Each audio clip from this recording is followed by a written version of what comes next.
Hello, welcome to another food vlog. Today, we are here at Chef Korea, located in Swilig Building sa Makati. So, ayan yung in-order ko. Yung favorite ko dyan is K-ramen with egg with kimchi. Ayan. And then, yung spam kimbap. So, ayan, masarap yung kimbap talaga. Hindi nga lang the usual yung sauce. Medyo thick yung sauce and more on the I think salty side, pero all in all nagja-jive naman yung kimbap and then yung sauce. So nung dati parang na-weirdoan pa ako ngayon, pero ngayon is masarap na siya para sa akin. So try ko naman ngayon yung K-ramen with egg with kimchi. So ayan, yan, halo-halo muna.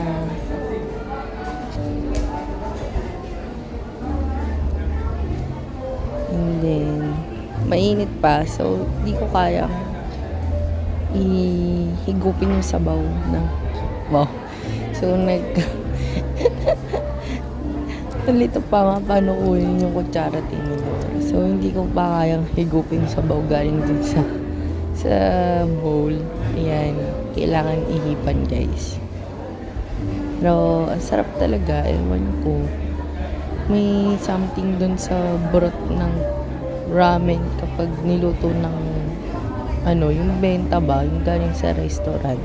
Pag sa bahay hindi ganun kasarap.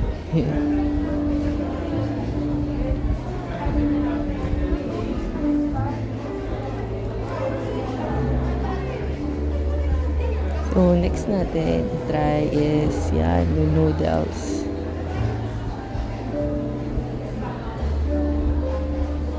Feeling ko naman itong K-ramen nila is na bibili lang din naman sa supermarket yung brand. So, share ko lang din na yung favorite brand ko na sa market is yung Jing Ramen kasi may mild.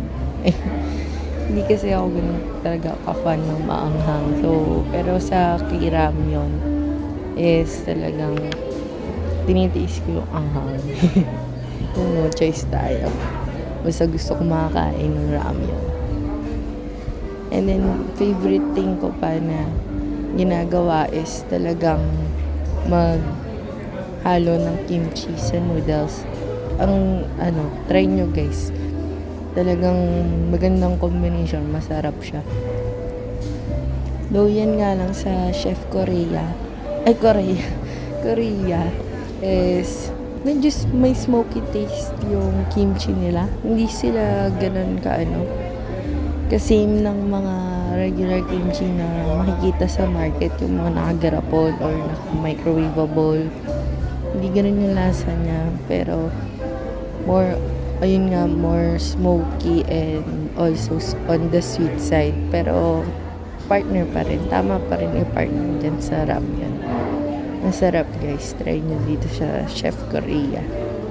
With a C. Chef Korea with a C. Walang K dun sa pangalan nila. Ayun. So, samahan naman natin with kimbap.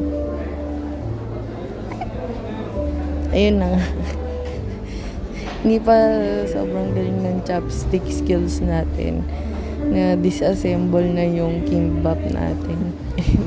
Ayan, nahulog pa nga. Pero minsan, ang ginagawa ko naman dyan is yung buong slice ng kimbap, isasawsaw ko dun sa sa sabaw ng kimchi. Masarap din. Para kang nagdaw-daw nung lechon kawali sa lugaw, ganun. O kaya ng tokwa.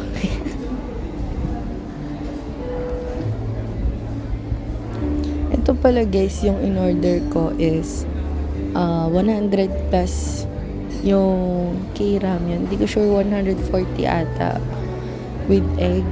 And then yung kimbap natin is nasa 150 or 130. Pero ang dami naman nun, sa buong peraso ata yun or 12.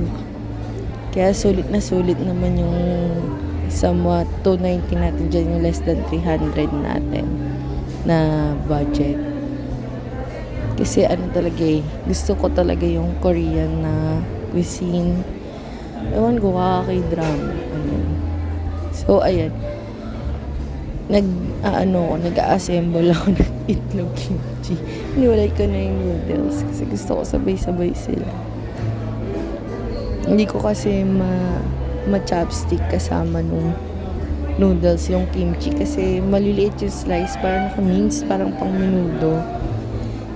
Eh, di ba yung regular na kimchi, mahaba yung hibla. Like yung mga repolyo is naka-strips talaga. So, para siyang ma-act as noodles. Macha-chopsticks mo siya. So, madaling pagsamahan yung kimchi at noodles. So, yan. So, habang nag-voice over tayo dito, parang gusto ko ng ramyun. Pero walang kimchi. So, next time na lang din. Yan, diba? So, nakikita nyo naman. Parang medyo nakangalahati na tayo.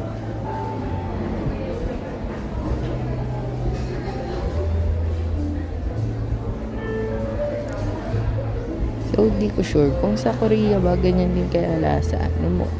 Lalo na yung sa mga yung parang mga stall doon, yung mga pop-up na karinderya. Gusto ko makapunta doon pag ako'y nag-Korea. Sana malapit na. Ipon-ipon lang. Sa ngayon is mag-chef Korean muna tayo.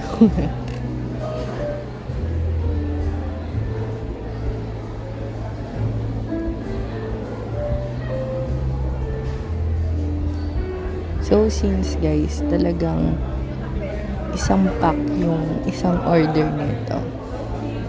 Isang packet yung noodles. Medyo nabubusog na tayo mga oras na yan. Kaya medyo sulit talaga. Ayan o. Wow. Perfect bite.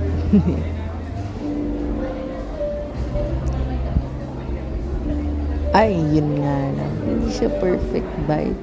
Nalaglag natin yung kimchi at itlog. Pero ayos pa rin. Sarap.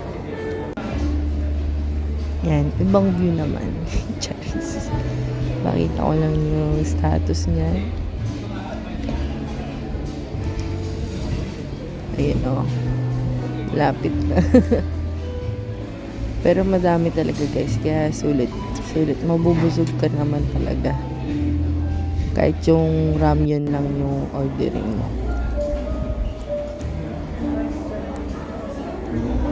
Yung Chef Korea naman, marami pa siyang menu talaga. I mean, laman ng menu, hindi lang yung kimbap and then yung K-ramyun.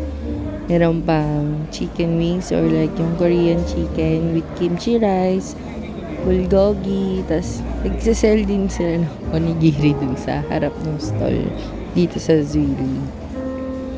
So, ayun. Yun na nga, malapit na matapos. Pero grabe yan. Hanggang sa huling hanggang huling noodles. Ang sarap pa rin talaga. Nakikrave na ako ngayon talaga as in. Pero, tsaka na lang.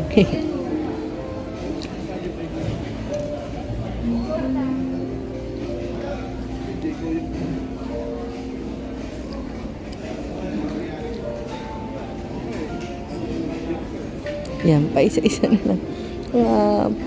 Ano na lang eh. Butal na noodles na lang yan. Sayang eh. Ayun na nga. We're done. Yan. So, tubig na lang tayo kasi mahal yung meal natin for today. Pero free naman yung water dun sa building. So, okay. So, yun lang guys. See you sa next video natin at may pa-take out pa nga. Please like and subscribe. Bye!